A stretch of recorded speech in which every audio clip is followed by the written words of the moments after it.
In this video tutorial, I'm going to share to you on how you can fix screen flickering or flashing on your Windows. So let's get started.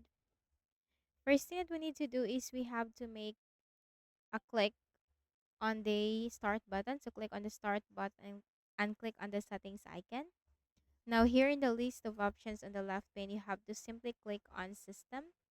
And here you need to click on display, and here you will find advanced display under related settings. Click on that. So make sure to choose the right display from here, and then click on this option display adapter for display one. And then you have to click on this monitor tab. Now once you find the properties button, click on that. Click on the driver tab, and here select disable device. Click on yes, and after some time you need to click on enable device. Okay, disable it once and then enable it again. Okay, click on OK and then click on OK, and you will find in here they choose a refresh rate. So click on this drop down and make sure to choose the right refresh rate. Okay, now once this is done, you just need to make a restart of your Windows. Make a right click at the start button, shut down or sign out, and restart your Windows. Then for the next method, we can also run some commands in the command prompt. So go ahead in the Windows search bar, and here you need to simply type cmd.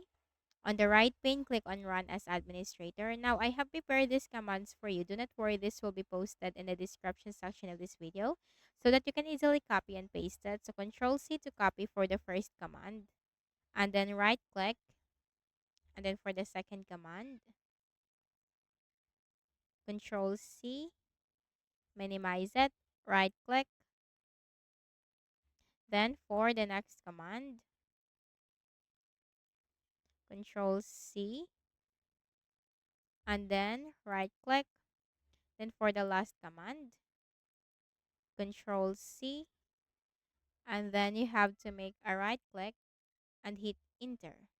Now type exit, hit enter, and then make a right click at the start button, shut down or sign out, and restart your Windows. And for the final method, you have to make a right click at the start button to open the device manager window.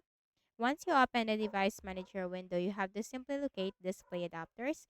So this is where you can find your graphics card driver. Now you have to make a right click, select update driver. Click on browse my computer for drivers. Let me pick from a list of available drivers on my computer. And here, if you have more than one available drivers on your computer, simply choose the latest one or the alternative one. So you just need to simply choose as to what will work for you and click on next. Now, after you click on next, that will or Windows will successfully update your drivers. Now, once updated, you have to make a right click at the start button, shut down or sign out, and restart your Windows. So that's it. So I hope this video helped you. Kindly please do not forget to hit the like button and subscribe to this YouTube channel for more tutorials like this. Thank you for watching.